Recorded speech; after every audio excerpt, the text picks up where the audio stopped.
পিতামাতার হক 14টি, জীবিত অবস্থায় 60টি, মৃত্যুর পর 60টি। জীবিত অবস্থায় 60টি।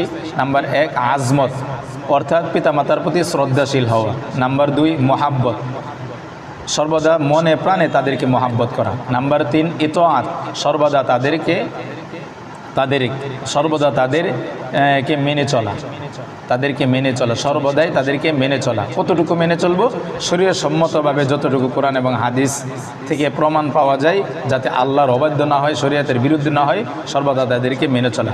নাম্বার 3 ইতআত। নাম্বার 4 খিদমত, সর্বদা তাদের খেদমত করা, সাধ্য অনুযায়ী তাদের খেদমত করা। নাম্বার 5 রফিআ হাজাত, সর্বদা তাদের আরাম আয়েশ পৌঁছানোর চিন্তা ফিকির করা, চিন্তা ভাবনা করা। নাম্বার 6 ফিক্রে রাহাত, সর্বদা তাদেরকে আরাম পৌঁছানোর ফিকির চিন্তা ভাবনা করা। নাম্বার 7 গাহ উনকি জিয়ারত, মাঝে মাঝে তাদের সাথে সাক্ষাৎ ও দেখাশোনা করে খোঁজ খবর নেওয়া। এটি হইল জীবিত অবস্থায় 60টি। আবারও বলছি, জীবিত অবস্থায় 60টি। নাম্বার 1 আজমত, অর্থাৎ পিতামাতার প্রতি শ্রদ্ধাশীল হওয়া। নাম্বার 2 মহাব্বত, মনে প্রাণে তাদেরকে মহাব্বত করা। নাম্বার 3 ইতআত, সর্বদা তাদের খেদমত করা, সর্বদা তাদেরকে মেনে চলা। নাম্বার 4 খিদমত, সর্বদা তাদের খিদমত করা। নাম্বার 5 রফিআ হাজাত, তাদের প্রয়োজন পুরা করার জন্য চিন্তা ভাবনা করা।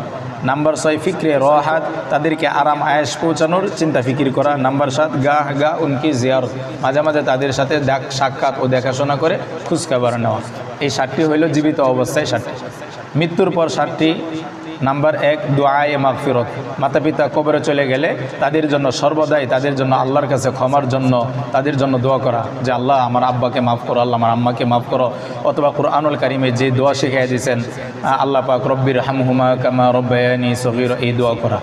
অর্থাৎ মৃত্যুর পর 60টি। নাম্বার 1 হলো দুআয়ে মাগফিরাত, তাদের মাগফিরাতের জন্য আল্লাহর কাছে সর্বদা দোয়া করা। নাম্বার 2 ইসলে তাওয়া বেতআত, সাধ্যমতো তাদেরকে সব পৌঁছানোর চিন্তা ফিকির করা, মানে কি কাজ করলে, কি আমল করলে, কি আমল করলে তাদের কাছে, তাদের কবরে, তাদের পরকালে আল্লাহ পাক সওয়াব দিবেন, এই চিন্তা ভাবনা করা সাধ্য অনুযায়ী। নাম্বার 3 ইকরামে আহবাবে ও আহলে কারাবাত, তাদের দুস্থ আহবাব বন্ধু বান্ধব যারা আছে তাদের আত্মীয় স্বজনকে সম্মান করা। নাম্বার 4 ইআনাতে আহবাবে ও আহলে কারাবাত, তাদের দুস্থ আহবাব বন্ধু বান্ধব আত্মীয় স্বজন, মা বাবার বন্ধু বান্ধব, মা বাবার প্রতিবেশী, মা বাবার বন্ধু বান্ধব, মা বাবার পরিবেশ, মা বাবার তাদের পরিবেশের পরিস্থিতির কারণে যাদের আত্মীয় স্বজনের হক আছে, এই আত্মীয় স্বজনের হক কী করা? তাদেরকে সাহায্য সহযোগিতা করা। অর্থাৎ 4 নম্বর ইআনাতে আহবাবে ও আহলে কারাবাত, তাদের আত্মীয় স্বজন বন্ধু বান্ধব দুস্থ আহবাব পাড়ার প্রতিবেশী এবং তাদের পরিবার পরিজনের যারা আত্মীয় স্বজন যারা আছেন তাদেরকে সাহায্য সহযোগিতা করা সাধ্য অনুযায়ী। নাম্বার 5 আদায় দাইন ও আমানত, মাতা পিতা মারা যাওয়ার আগে যদি কোনো আমানত রেখে যান অথবা ঋণ রেখে যান, সাধ্য অনুযায়ী আমানত এবং ঋণ পরিশোধ করার চিন্তা ফিকির করা। নাম্বার 6 তানফিজে জায়েজ ওসিয়ত, জায়েজ ওসিয়ত যদি দিয়ে থাকেন তাহলে শরীয়ত সম্মত জায়েজ ওসিয়ত থাকলে এগুলো পূরণ করা। নাম্বার 7 গাহ উনকি কবর কি জিয়ারত, মাঝে মাঝে তাদের কবর জিয়ারত করা। সম্মানিত উপস্থিতি, আবারও বলছি, মৃত্যুর পর 60টি। নাম্বার 1 দুআয়ে মাগফিরাত, তাদের মাগফিরাতের জন্য দোয়া করা। নাম্বার 2 ইসলে তাওয়া বেতআত, সাধ্যমতো তাদেরকে সওয়াব পৌঁছানোর চিন্তা ফিকির করা। নাম্বার 3 ইকরামে আহবাবে ও আহলে কারাবাত, তাদের দুস্থ বন্ধু বান্ধব আত্মীয় স্বজনকে সম্মান করা।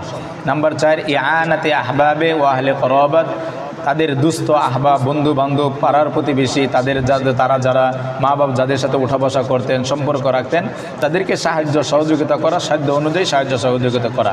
নাম্বার 5 আদায় দাইন ও আমানত, মাতা পিতা যদি আমানত রেখে যান অথবা মাতা পিতা যদি ঋণ রেখে যান তাহলে সাধ্য অনুযায়ী শরীয়ত সম্মত অনুযায়ী আমানত রেখে গেলে আমানত পুরা করে দেওয়া, আমানত রেখে গেলে আমানত দিয়ে দেওয়া অথবা ঋণ পরিশোধ করে দেওয়া ঋণ রেখে গেলে।